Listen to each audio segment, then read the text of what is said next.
అందరికీ నమస్తే, welcome to Q news. నేను రాజు. ఈరోజు శనార్థి తెలంగాణ దినపత్రికలో వచ్చినటువంటి ఉమ్మడి 10 జిల్లాలకు సంబంధించిన వార్తలు చూద్దాం. ఇక వార్తలు చూసే ముందు శనార్థి నేటి మాట చూద్దాం. శనార్థి నేటి మాట ఏముందని, ఈరోజు దీక్షా దివాస్, కేసీఆర్ సచ్చుడో తెలంగాణ వచ్చుడో అనే నినాదం ప్రత్యేక తెలంగాణ ఉద్యమాన్ని ఉవ్వెత్తున ఎగిసిపడేలా చేసింది. సమాఖ్య పాలన నుండి విముక్తి కోసం కేసీఆర్ వేసిన స్కెచ్లో అక్రమ అరెస్టులను నిరసిస్తూ మలిదశ ఉద్యమానికి తొలి కాగడగా వెలిసిన శ్రీకాంతచారి ఆత్మ బలిదానానికి పూనుకున్న దినం. తెలంగాణ కోసం ఆమరణ నిరాహార దీక్ష చేసిన కేసీఆర్ 10 ఏళ్లు ముఖ్యమంత్రి, వేల కోట్లకు పడగలెత్తి ఇవాళ మహారాజుల ఓ కుటుంబం, ఆ కుటుంబం లగ్జరీ లైఫ్ అనుభవిస్తున్నారు. ఇదే తెలంగాణ కోసం ఒంటి మీద పెట్రోల్ పోసుకొని ప్రాణ త్యాగం చేసిన శ్రీకాంతచారి కుటుంబం కన్న కొడుకును కోల్పోయి ఇప్పటికీ పుట్టెడు దుఃఖంలో ఉన్నారు. ఈ అవకాశ రాజకీయాల ఉచ్చులో నలిగిపోతున్నారు. పదవులు ఇస్తామని ఆశ పట్టిస్తూ ఆ మహాతల్లిని మోసం చేస్తూనే ఉన్నారు. ఎవడి తెలంగాణ, ఎవరి కోసం ఏర్పడ్డ తెలంగాణ, అమరుల త్యాగాలను విస్మరించిన తెలంగాణ, దొరలు పెత్తందారులు దోచుకుంటున్న తెలంగాణ అని చెప్పేసి మనకు శనార్థి నేటి మాట అయితే చూసినాం. మరి ఈరోజైతే దీక్షా దివస్ అంటే కేసీఆర్ తెలంగాణ కోసం తెలంగాణ వచ్చుడో కేసీఆర్ సచ్చుడో అనే నినాదంతో మరి ఈరోజు అయితే దీక్షా దివస్ కూర్చున్నాడు. మరి 2009వ సంవత్సరంలో. సో అప్పటి నుంచి మరి తెలంగాణ అయితే వచ్చింది. 2 సంవత్సరాలు అంటే 2 దశాబ్దాలు అయితే కేసీఆర్ కుటుంబమే పాలించి వాళ్ళైతే ఇప్పుడు మహారాజులా ఉన్నారు. మరి వాళ్ళ పరిస్థితి అప్పుడు ఎట్లా ఉంది, ఇప్పుడు ఎట్లా ఉంది? మరి తెలంగాణ మారింది తప్ప తెలంగాణలో ఉన్నటువంటి ప్రజల బతుకులు అయితే మారలేదు, అట్లే ఉన్నాయి. మరి వాళ్ళు మాత్రం లక్షల కోట్లు, వేల కోట్లకైతే వాళ్ళు పడగలెత్తి వాళ్ళ కుటుంబం మాత్రం ఒక రాజ కుటుంబంలా బతుకుతుంది. కానీ తెలంగాణ ప్రజలకు ఒరిగింది ఏం లేదని చెప్పేసి కూడా శనార్థి నేటి మాట యొక్క సారాంశం అని చెప్పాలి. ఇక మనం వార్తలకైతే వెళ్ళిపోదాం. ముందుగా ఉమ్మడి ఆదిలాబాద్ జిల్లా సంబంధించిన వార్తలు చూద్దాం. హీల్డ్ పాలసీపై చర్చకు మంత్రి ఉత్తమ్ సిద్ధమా? అసెంబ్లీలో చర్చించిన తర్వాతే హీల్డ్ పాలసీ అమలు చేయాలి. జీవో 2027 తక్షణమే రద్దు చేయాలి. బీజేఎల్పీ నేత ఏలేటి మహేశ్వర్ రెడ్డి అంటూ ఒక వార్త అయితే కనిపిస్తుంది మనకు. ఇక పట్టపగలే బంగారం చోరీ, దొంగల కోసం గాలింపు చర్యలు చేపట్టిన పోలీసులు. కొమ్రంభీం ఆసిఫాబాద్ జిల్లా కాగజ్నగర్లోని వార్డు మెంబర్ 11 ద్వారకానగర్ దుండగులు పట్టపగలే బంగారం అయితే చోరీకి పాల్పడుతున్నారంట. మరి వీటి పట్ల చాలా ప్రజలైతే అప్రమత్తంగా ఉండాల్సిన అవసరం అయితే ఖచ్చితంగా ఉంటుంది. ఇక నిబంధనలు పాటించని ఆసుపత్రుల యాజమాన్యాలు, పార్కింగ్ స్థలం లేక రోడ్లపైనే వాహనాలు, రోడ్లు ఆక్రమించి ఆసుపత్రి బోర్డుల ఏర్పాటు చోద్యం చూస్తున్న మున్సిపల్ అధికారులు అని ఒక వార్త అయితే కనిపిస్తూ ఉంది. మరి పార్కింగ్ స్థలం లేక రోడ్లపైనే వాళ్ళైతే అది పెడుతున్నారు. మరి అది చూడనట్లు కూడా మున్సిపల్ అధికారులు అయితే వదిలేస్తున్నారు. మరి రోడ్ల మీద పోయేటోళ్ళు ఎట్లా పోతారు? మీకు పార్కింగ్ స్థలం ఉంటేనే ఏదైనా సరే, వ్యాపారమైనా హాస్పిటల్ అయినా ఏదైనా సరే పార్కింగ్ స్థలం ఉంటేనే దానికైతే పెట్టుకోవాల్సి ఉంటుంది. మరి అట్లా కాకుండా మరి మొత్తం రోడ్ల మీదనే పెడితే మరి ఇక్కడి నుంచి వెళ్ళేటువంటి వాహనాలు ఎట్లా పోతాయి అనేది అక్కడ ప్రజలకైతే అర్థం కాని పరిస్థితి. ఇక పీడీఎస్యు జిల్లా మహాసభలను జయప్రదం చేయండి. పీడీఎస్యు జిల్లా ప్రధాన కార్యదర్శి మాడావి గణేష్ అయితే చెప్తున్న వార్త. ఇక స్థానిక సంస్థల ఎన్నికలకు పకడ్బందీ ఏర్పాట్లు చేస్తున్నారంట. మంచిర్యాల డీసీపీ ఎగ్గడి భాస్కర్ పోలింగ్ కేంద్రాల పరిశీలన చేస్తున్నారు. ఇక మంత్రి కోమటిరెడ్డి బేషరతుగా క్షమాపణ చెప్పాలి. మరోసారి బీసీలపై అనుచిత వ్యాఖ్యలు చేస్తే తీవ్ర పరిణామాలు ఉంటాయి. జిల్లా పద్మశాలి సంఘం నాయకులు అయితే ఆగ్రహం అయితే వ్యక్తం చేస్తున్నారు. మరి నల్గొండ జిల్లా కాంగ్రెస్ అధ్యక్షుడు ఎన్నికైన పున్నా కైలాష్పై అనుచిత వ్యాఖ్యలు చేసిన కోమటిరెడ్డి వెంకటరెడ్డి వెంటనే క్షమాపణలు చెప్పాలని చెప్పేసి కూడా వాళ్ళైతే చెప్తున్నారు. జిల్లా పద్మశాలి సంఘం నాయకులు అయితే ఆగ్రహం అయితే వ్యక్తం చేస్తున్నారు ఈ విషయం పట్ల. ఇక ఉమ్మడి నిజామాబాద్ జిల్లా సంబంధించిన వార్తలు చూద్దాం. ప్రేమికురాలు మోసగించిందని యువకుడు ఆత్మహత్య, యువతి మరొకరిని పెళ్లి చేసుకోవడంతో మనస్తాపం, యువతపై కేసు నమోదు చేయాలని మృతదేహంతో గ్రామస్తులు అయితే నిరసన వ్యక్తం చేసిరంట. సో నిన్న ఏదైతే నిజామాబాద్లో అయితే ఇదైతే జరిగింది. సో మరి ప్రేమికురాలు మోసం చేసిందని యువకుడైతే శ్రీకాంత్ అనే వ్యక్తి అయితే ఆత్మహత్య అయితే చేసుకున్నాడు. సో దానికి సంబంధించి మరి యువతి పైన కేసు నమోదు చేయాలని చెప్పేసి కూడా శ్రీకాంత్ తరపు కుటుంబ సభ్యులు వాళ్ళైతే ఉన్నారో మరి పోలీస్ స్టేషన్ ఎదుట వాళ్ళు ఆ మృతదేహంతోనైతే ధర్నా చేసిరు నిన్న. సో దానికి సంబంధించిన వార్త ఇది. ఇక పెన్షన్ కోసం పేదల అవస్థలు, పోస్టాఫీస్ వద్ద రోజంతా ఎదురుచూపులు. కామారెడ్డి జిల్లా బాన్సువాడ మండలంలో పోస్టాఫీస్ ద్వారా పెన్షన్ పొందుతున్న వృద్ధులు, వికలాంగులు తీవ్ర ఇబ్బందులు అయితే ఎదుర్కొంటున్నారంట. మరి ఒక రోజు మొత్తం కూడా అంటే వృద్ధులు వాళ్ళు పెన్షన్ తీసుకునే వాళ్ళే 60 సంవత్సరాలు దాటిన వాళ్ళైతే వాళ్ళు ఉంటారు. మరి వాళ్ళు పొద్దున్న నుంచి సాయంత్రం దాకా పింఛన్ తీసుకోవడానికి అయితే వాళ్ళైతే ఆ విధంగా ఎదురు చూస్తున్నారు. ఇక భారతీయుల్లో దేశభక్తిని నింపిన వందే మాత్రం, వివేకానంద హై స్కూల్లో వందే మాత్రం 150 ఏళ్ల వేడుక. హాజరైన అర్బన్ ఎమ్మెల్యే ధన్పాల్ సూర్యనారాయణ అంటూ ఒక వార్త అయితే కనిపిస్తుంది. ఇక కాంగ్రెస్లో చేరిన బీఆర్ఎస్ బీజేపీ నాయకులు ఎన్నికల్లో కాంగ్రెస్ జెండా ఎగురవేయడం ఖాయం. రూరల్ ఎమ్మెల్యే భూపతి రెడ్డి అయితే ఇక చెప్తున్నారు. ఇన్ సర్వీస్ టీచర్లను టెట్ నుంచి మినహాయించాలి. బాల్కొండ ఎంఈఓకి వినతి పత్రం అందించిన ఉపాధ్యాయులు. ఇక ఉమ్మడి కరీంనగర్ జిల్లా సంబంధించిన వార్తలు చూద్దాం. గోనె సంచిలో గుర్తు తెలియని మృతదేహం, శంభునపల్లి శివారులో దారుణ హత్య వెలుగులోకి, తాళ్లతో కట్టేసి హత్య, ప్రకారమే పథకం ప్రకారమే క్రూరంగా హింసించి చంపారా, సంచలనం కలిగిస్తున్న ఘటన. మరి గోనె సంచిలో గుర్తు తెలియని మృతదేహం అయితే లభించింది. మరి ఎక్కడి నుంచి తీసుకొచ్చిరు, చంపి అక్కడ వేశారా అని చెప్పేసి కూడా పోలీసులు అయితే దానిపైన ముమ్మరంగా దర్యాప్తు అయితే చేపట్టిరు. ఇక ప్రమాదం కాదు, కావాలని పేల్చారు, ఫోరెన్సిక్ రిపోర్టు బహిర్గతం చేయాలి, సాక్షులు కాంగ్రెస్ నాయకులే పంపారు కౌశిక్ రెడ్డి, కఠిన చర్యలు తీసుకోవాలని బీఆర్ఎస్ ఎమ్మెల్యే డిమాండ్ చేస్తున్నారు. కరీంనగర్ జిల్లా కలెక్టర్కి అయితే వినతి పత్రం అయితే అందజేశారంట. జమ్మికుంట మండలం తనుగుల గ్రామ శివార్లో చెక్ డ్యాంను ఇసుక మాఫియా కావాలని పేల్చివేసిందని ఆరోపిస్తూ మాజీ మంత్రి గంగుల కమలాకర్, ఎమ్మెల్యే పాడి కౌశిక్ రెడ్డి సహా బీఆర్ఎస్ శ్రేణులు జిల్లా కలెక్టర్ పమేల సత్మంత్కి అయితే వినతి పత్రం అయితే అందజేశారు. ఇక జర్నలిస్టుల సంక్షేమం కోసం కృషి చేస్తా మంత్రి అడ్లూరి లక్ష్మణ్ కుమార్ అయితే చెప్తున్నారు.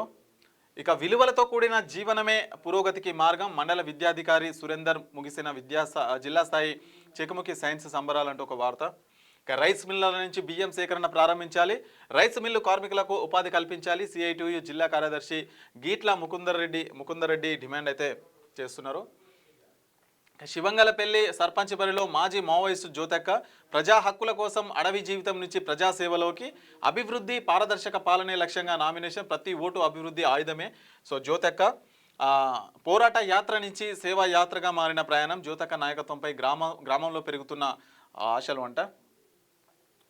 సో మెదక్ జిల్లా సంబంధించిన వార్తలు చూద్దాం. పూలే ఆశయాలను కొనసాగిస్తాం, బీఎస్పీ అయితే చెప్తున్నారు. బహుజన్ సమాజ్ పార్టీ సిద్దిపేట నియోజకవర్గ అధ్యక్షుడు కొండ పలకల సంపత్ ఆధ్వర్యంలో సిద్దిపేట పట్టణంలోని మహాత్మా జ్యోతిరావు పూలే వర్ధంతి పూలే విగ్రహానికైతే నివాళులు అయితే అర్పించారు అక్కడ. ఓ బీసీ సమాజమా, ఇకనైనా మేలుకో, ఇప్పుడు కాకపోతే ఇంకెప్పుడు రాజ్యాధికారం సాధిస్తాం, అగ్రవర్ణ పార్టీల కుట్రల్లో చిక్కుకోకండి, మీకంటూ ఒక రాజకీయ వేదిక సిద్ధంగా ఉంది, తెలంగాణ రాజ్యాధికారం సాధన దిశగా పనిచేస్తుంది, వడివడిగా అడుగులేసి రాజ్యాధికారాన్ని సాధిద్దాం రండి అని చెప్పేసి కూడా ఒక వార్త ఇక్కడ. ఇక ఎమ్మెల్యే జిఎంఆర్ ఆధ్వర్యంలో మహాపడి పూజ, భక్తజన సంద్రంతో అయ్యప్ప శరణు ఘోషతో మార్మోగిన జిఎంఆర్ కన్వెన్షన్ సెంటర్, భారీ సంఖ్యలో తరలి వచ్చిన అయ్యప్ప స్వాములు, భక్త సందంలో ముంచిన భజన గీతాలహరి అంటూ ఒక వార్త. ఇక ఉమ్మడి రంగారెడ్డి జిల్లా సంబంధించిన వార్తలు చూద్దాం. ఇళ్ల అనుమతులు వెంటనే ఇవ్వాలి, రంగుల శంకర్ అయితే చెప్తున్నారు. జవహర్ నగర్లో 30 ఏళ్ళుగా నివసిస్తున్న ప్రజలకు ఇప్పటికీ ఇల్లు నిర్మాణ అనుమతులు అయితే లభించలేవంట.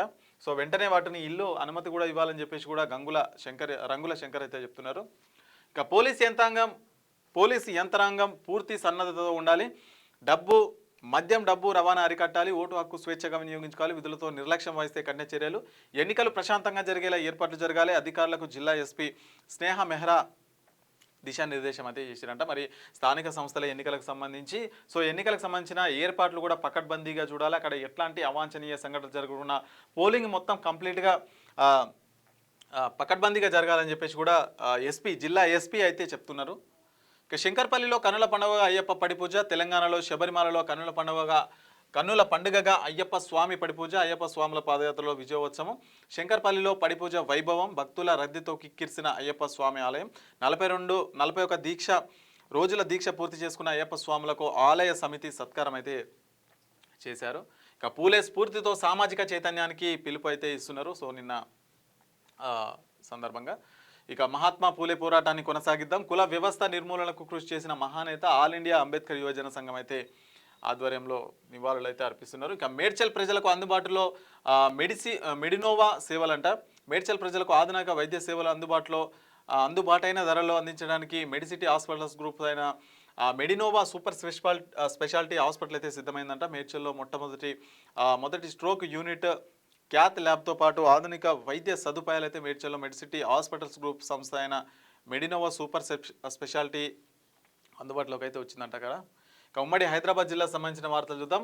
హౌసింగ్ బోర్డు కాలనీ సమస్యలు పరిష్కరించండి, ఎమ్మెల్యే ప్రకాష్ గౌడ్ను కలిసి కోరిన కాలనీ సంక్షేమ సంఘం సభ్యులు.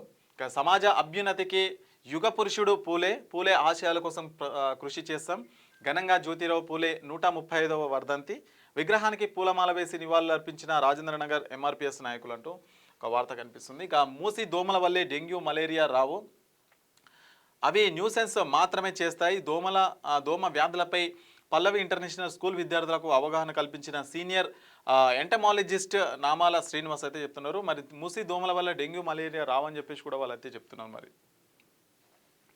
ఇక కామారెడ్డి డిక్లరేషన్ పేరుతో మోసం చేసిన కాంగ్రెస్ 42% రిజర్వేషన్ కల్పించకుండా బీసీలను మోసం చేస్తున్న కాంగ్రెస్ స్థానిక పోరులో కాంగ్రెస్కు గుణపాఠం తప్పదు. మణికొండలో బీసీ రిజర్వేషన్పై బైక్ ర్యాలీ చేపట్టిన బీఆర్ఎస్ నాయకులంట.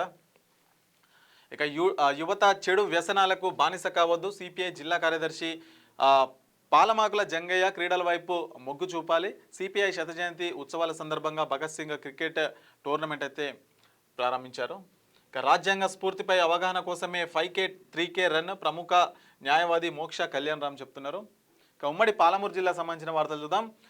సమస్యాత్మక గ్రామాలపై ప్రత్యేక దృష్టి. మహబూబ్ నగర్ జిల్లా ఎస్పీ డి జానకి స్థానిక సంస్థల ఎన్నికల నామినేషన్ పోలింగ్ కేంద్రాలు అయితే పరిశీలించారట. మరి సమస్యాత్మక ఏవైతే గ్రామాలు ఉంటాయో వాటిపైన ప్రత్యేక నిఘా ఉంటుందని చెప్పేసి కూడా పోలీసులు అయితే చెప్తా ఉన్నారు.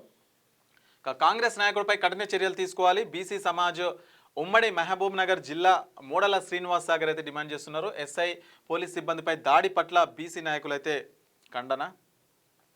ప్రమాదశాత్తు పాతాళ గంగలో పడి వ్యక్తి అయితే మృతి చెందినట. శ్రీశైలం పుణ్యక్షేత్ర దర్శనానికి వచ్చిన ఓ వ్యక్తి శుక్రవారం ప్రమాదశాత్తు నదిలో మునిగి అయితే మృతి చెందారు. సీఎం పర్యటనకు భారీ బందోబస్తు ఏర్పాటు చేసినట్ట నారాయణపేట జిల్లా ఎస్పీ డాక్టర్ వినీత్ అయితే చెప్తున్నారు. ఇక మా ఊరు మాకు కావాలి, జలాశయం సామర్థ్యం తగ్గించండి లేకుంటే ఎన్నికలు బహిష్కరిస్తాం. ఎర్రవల్లి గ్రామస్తులు అయితే హెచ్చరిక చేసినట్ట. మరి రాజకీయ పార్టీలకు హెచ్చరిక. ఎర్రవల్లి గ్రామ పంచాయతీ పరిధిలో లోకల్ బాడీ ఎలక్షన్స్ జరగడానికి వీల్లేదు. ఎర్రవల్లి రిజర్వాయర్ తొలగించిన తర్వాతనే గ్రామంలో రాజకీయ పార్టీలకు అనుమతి. మా భూములు మాకు కావాలి ఇట్లు ఎర్రవల్లి గ్రామస్తులు అయితే చెప్తా ఉన్నారు. ఇక ఉమ్మడి నల్గొండ జిల్లా సంబంధించిన వార్తలు చూద్దాం. నామినేషన్ కేంద్రాలలో వద్ద పటిష్ట బందోబస్తు. గ్రామ పంచాయతీ నామినేషన్ల కేంద్రాన్ని పరిశీలించిన జిల్లా ఎస్పీ శరత్ చంద్ర పవార్ అయితే చెప్తున్నారు. ఇక నిలిచిపోయిన ఈ పంచాయతీ సైటు వక్ఫ్ ఆస్తుల డిజిటలైజేషన్కు అడ్డంకి. ముంచుకొస్తున్న పోర్టల్ చివరి తేదీ అంట. మరి United works management empowerment efficiency and development portal అయితే మరి ఆగిపోయిందంట. ఆందోళనలో ముస్లిం కమ్యూనిటీ మూతవల్లీలు అంటూ ఒక ప్రత్యేక వార్త. ఇక కాంగ్రెస్ పార్టీ బలపరిచిన అభ్యర్థులను ఓడించాలి. బీఆర్ఎస్ రాష్ట్ర నాయకుడు ఒంటెద్దు నరసింహారెడ్డి అయితే చెప్తున్నారు. మరి కాంగ్రెస్ బలపరిచిన అభ్యర్థులను ఓడించాలని చెప్పేసి కూడా బీఆర్ఎస్ నాయకులు అయితే చెప్తున్నారు. ఇక కార్మికుల హక్కులను హరిస్తే ఉపేక్షించేది లేదు. టీఎన్జియు రాష్ట్ర ప్రధాన కార్యదర్శి శీతల రోషపతి అయితే చెప్తున్నారు. ఇక మహాత్మా పూలేకు భారతరత్న ఇవ్వాలి. బీసీ జేఏసీ నాయకులు అయితే డిమాండ్ చేస్తూ ఉన్నారు. ఇక వరంగల్ సంబంధించిన ఉమ్మడి వార్తలు చూద్దాం. భూ నిర్వాసితుల సమస్యలు పరిష్కరించాలి. R&B ప్యాకేజ్ ఇవ్వాల్సిందే. తెలంగాణ రాజ్యాధికార పార్టీ జిల్లా అధ్యక్షుడు రవి పటేల్ అయితే చెప్తా ఉన్నారు. ఇక స్థానిక ఎన్నికలను సమర్థవంతంగా నిర్వహించాలి. జిల్లా ఎన్నికల అధికారి కలెక్టర్ అద్వైత్ కుమార్ సింగ్ చెప్తా ఉన్నారు. ఇక ఏసీబీకి చిక్కిన పెద్ద వంగర తహసీల్దార్. మహబూబాబాద్ జిల్లా పెద్దవంగర మండల కేంద్రంలో శుక్రవారం తహసీల్దార్ మహేందర్ ఏసీబీ అధికారులు అయితే పట్టుకున్నారంట. మరి 25,000 లంచం తీసుకుంటూ అవినీతి నిరోధక శాఖకైతే రెడీ హ్యాండెడ్గా దొరికినారు. ఆయన మీద కేసు అయితే నమోదు చేసిరు. ఇంకా పేదల సొంతింటి కళ నెరవేరుస్తాను. వర్ధనపేట శాసనసభ్యుడు కేఆర్ నాగరాజు. ఇందిరమ్మ నూతన గృహ ప్రవేశ కార్యక్రమంలో పాల్గొన్న ఎమ్మెల్యే. ఎన్నికల నామినేషన్ కేంద్రంలో కలెక్టర్ అయితే తనిఖీ చేస్తున్నారు. ఇక ఉమ్మడి ఖమ్మం జిల్లా సంబంధించిన వార్తలు చూద్దాం. ఏజెన్సీ పల్లెల్లో ఇసుక చిచ్చు. ఆందోళన చేస్తున్న రైతులపై దాడి. స్పృహ తప్పి పడిపోయిన బీసీ మహిళా రైతు. కథ స్క్రీన్ ప్లే అంతా అగ్రవర్ణ ఇసుక మాఫియాదే అంటూ కూడా ఒక వార్త. మరి ఏజెన్సీ ప్రాంతాల్లో ఇసుక మాఫియా ఆగడాలైతే రోజుకైతే పెరిగిపోతున్నాయని చెప్పేసి కూడా అక్కడ వార్త. మహాత్మా జ్యోతిరావు పూలేకు భారతరత్న ప్రకటించాలి. అంబేద్కర్ పూలే యువజన సంఘం రాష్ట్ర అధ్యక్షులు దామల సత్యం చెప్తున్నారు. ఇక పాఠశాలల బలోపేతానికి టీచర్ల సహకారం. పాఠశాలలకు సౌండ్ సిస్టమ్ అందజేసిన ఉపాధ్యాయ దంపతులు. ఇక వైద్యురాలి నిర్లక్ష్యంతో పసికందు మృతి. పాల్వంచలోని శ్రీ విజయ నర్సింగ్ హోంలో దారుణం అయితే జరిగింది. పట్టణంలోని శ్రీ విజయ నర్సింగ్ హోంలో శుక్రవారం జరిగిన ఘటన తీవ్ర కలకలం రేపింది. పురిటి నొప్పులు ఆసుపత్రికి వచ్చిన గర్భిణి కుంజా భవానీ పట్ల ఆసుపత్రి యాజమాన్యం వైద్యులు చూపిన నిర్లక్ష్యం కారణంగా ఆమె బిడ్డ పురిట్లోనే మృతి చెందిందంట. సో వాళ్ళనైతే మరి చర్యలు తీసుకోవాలని చెప్పేసి కూడా వాళ్ళ కుటుంబం సంబంధించిన వాళ్ళైతే కోరుతున్నారు. ఇక పదవులు ఇచ్చే ఆయుధం ఓటరే. మళ్ళీ మోసపోయేది అతడే. ఎన్నికల పండుగ దగ్గర పడుతుంటే గ్రామాల్లో ఓ 10 రోజుల పాటు ప్రత్యేక వేడుక జరుగుతుంది. నిన్నటి వరకు పలకరింపు లేనోళ్ళు ఇవాళ ఓటర్కు చేతులు కలుపుతూ మీరు మా వాళ్ళే అంటూ గుండెలకు హత్తుకునే నాటకం మొదలు పెడతారు. ఇక ఓటర్కి ఇంటి అల్లుడయ్యే మర్యాద చేస్తారు. ఇన్నాళ్ళు ఫోన్కే అందని నాయకులు ఈ 10 రోజుల్లో మాత్రం ఇంటి గుమ్మ దాటేసి ఎలా ఉన్నారు అన్నా అంటూ పలకరింప పెడతారు. కుర్చీ, నీళ్లు, పసుపు కుంకుమలే కాదు క్వార్టర్లు సైతం వచ్చి ఓటరు ఒడిలో పడుతుంటాయి. పక్కన కూర్చొని ఓటు గురించి వివరిస్తూ మళ్ళీ చివర్లో చచ్చినట్టుగా 500 నోటు ఇచ్చి ఇది గుర్తుగా పెట్టుకోండి అంటూ ఎన్నో వరుసలు కలుపుతూ ఓటు మాత్రం మా గుర్తుకే పడాలి అంటూ ప్రేమపూర్వకంగా నాటకం ముగిస్తారు. ఓటర్ చేతిలో ఉన్నది దేశంలోనే శక్తివంతమైన ఆయుధం ఓటు. అయినప్పటికీ అదే ఓటు ప్రతి ఎన్నికలకు మళ్ళీ మోసపోతున్నాడు. 5 ఏళ్లకు ఒకసారి వచ్చి చెయ్యి పట్టి కన్నీళ్లు పెట్టి మరి మా దేవుళ్ళు అంటూ నటించి ఎన్నికలప్పుడు ప్రజల్ని రాజులను చేసి కథ ముగిసిన అనంతరం 5 ఏళ్ళు గరీబ్ చేసి ఆడుకుంటాడు. ఓటును అమ్ముకొని 5 ఏళ్ళు గరీబ్గా ఉంటావా, మంచి నాయకుడు ఎన్నుకొని 5 ఏళ్ళు అమీర్గా ఉంటావా అనేది ఓటర్ చేతుల్లోనే ఉంది. దీన్ని ప్రజలే ఆలోచించుకోవాల్సిన అవసరం అయితే ఉంది అని చెప్పేసి ఓట్లకు సంబంధించి ఒక ప్రత్యేక మాట అయితే మనం చూసినాము. సో ఇది శనార్థి తెలంగాణకు దినపత్రికకు సంబంధించి ఉమ్మడి 10 జిల్లాలకు సంబంధించిన వార్తా విశేషాలు. ఇక మరొక ఎపిసోడ్తో మళ్ళీ రేపు కలుసుకుందాం. అంతవరకు చూస్తూనే ఉండండి క్యూ న్యూస్. నేను రాజు.